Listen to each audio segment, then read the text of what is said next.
Hey guys, so it's time for another review of NBC's Hannibal, a show that I'm, really kind of enjoying. It continues to be like visually striking and tense and just kind of, creepy in kind of a subtle way right now, but I have a feeling that that's just gonna grow, basically. The title of this episode was really interesting, so much so that I actually looked it up, right? And then it kind of blew my mind. So, the title, and I'm gonna probably pronounce this wrong, is Amuse-Bouche or Amuse-Bouche, and basically it's kind of like an appetizer. It's another word for appetizer or a small bite before the main meal. So I just thought that was kind of like deep and interesting, especially because we are obviously still at the beginning of this show. This is only episode number 2, and yeah, it's almost like they're saying, hey, we're just giving you a little taste, like you haven't seen anything yet. The main course is yet to come. So the killer from the last episode, Garrett Jacob Hobbs, we see Will and Jack Crawford at his kind of like cabin. And really it looks like they're trying to kind of understand him more. Obviously, like, they don't know where the rest of the bodies are hidden. And so it's almost like they're trying to get into the mind of a killer. So they go into this cabin and it's super creepy. Because if you remember, he had impaled some of the bodies on, like, antlers. And they go, like, upstairs into the attic, and it is just, like, there are antlers everywhere. Some of them have blood on them already, and it's just, yeah, it was, like, seriously creeptastic. Now, at the end of the last episode, we saw Will and we saw Hannibal Lecter kind of at the bedside of this girl that they'd managed to save, who was the killer's daughter, Abigail. And Jack Crawford kind of tells Will that when she wakes up, Abigail's really going to be a suspect because they really feel like this guy was killing people, but that he had some help. And so they kind of want to question her about whether or not she was involved, which would be really, really creepy. The whole, like, father-daughter serial killer team. Will finds out, that he can go back to active duty, but to do that, he has to go through a psych evaluation. And in the end, they send him to Hannibal Lecter for that, which really is just kind of, like, crazy when you think about it. And more you see that, like, Agent Crawford is really pushing for Will to come into the field because he can use Will to close cases.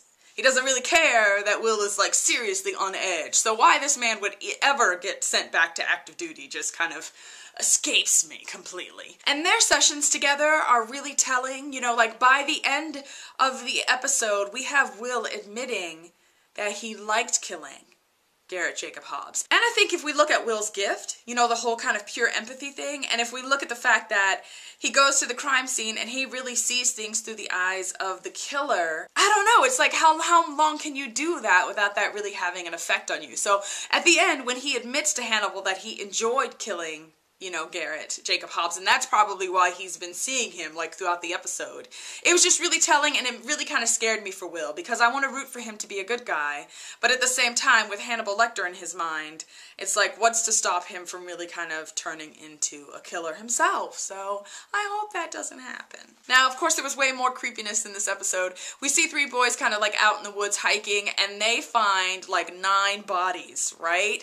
And eventually, once, the FBI gets there, we realize that these 9 bodies have kind of been planted, and they've got, like, mushrooms and things growing off of them, right? And so, automatically, I thought, Hannibal Lecter did it because he's gonna eat the mushrooms because he's crazy. But it turns out that there was, like, some crazy pharmacist who was switching people's meds to put them into diabetic comas so that he could bury them alive and, like, use their bodies to grow mushrooms from. And he had this whole crazy thought that they were connected and that somehow they would be able to, like, make that connection better with them in this state, because he was crazy. It makes no sense. Now, we also met another character, a tabloid journalist in this episode. We get that she was, like, inside of Garrett Jacob Hobbs' house taking photos, because those show up on her website. She shows up at the mushroom crime scene and takes photos again, sees Will, and then kind of gets a little background about who Will is and writes an article about him online. That, of course, is not good because,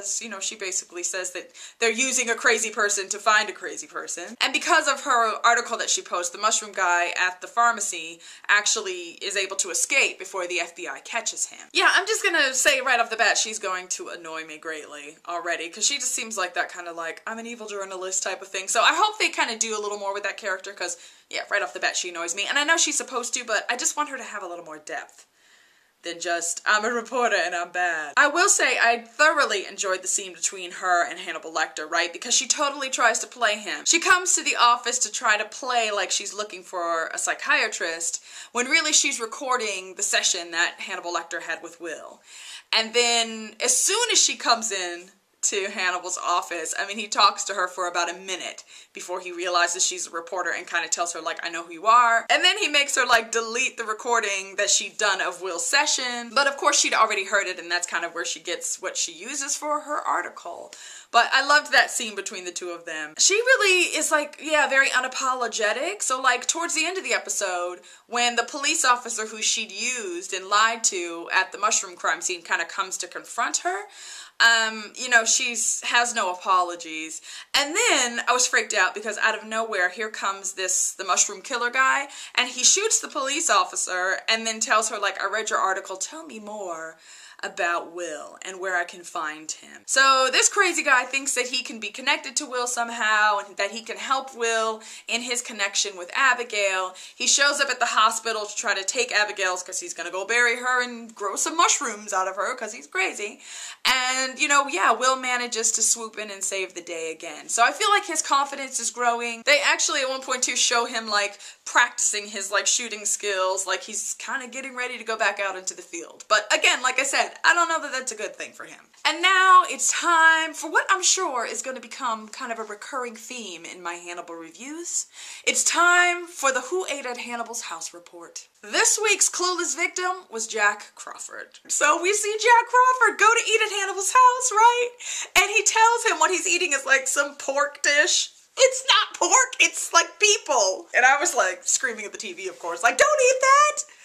Go veg! People, that's the only safe way to deal with Hannibal. Overall, I thought this was a really good episode. You know, you have to be careful sometimes with new shows, right? Because it's like you watch the pilot, and it might be really good, and then you get excited, and then you go to watch the first episode, and it's like completely different. I felt like the transition from pilot to this episode was seamless. Like, same feeling, same, I really, really like the visual kind of like aspects of this show and the characters, and it was really interesting. I think that relationship between Hannibal Lecter and Will is going to be very interesting to watch unfold. So yeah, I'm excited about this show. So this one is one that I will definitely keep watching. Okay guys, as always, thanks so much for watching. If you'd like to check out my review of the pilot episode of Hannibal, you can go ahead and click the video link here. Don't forget to subscribe, and I will see you guys again soon. Bye!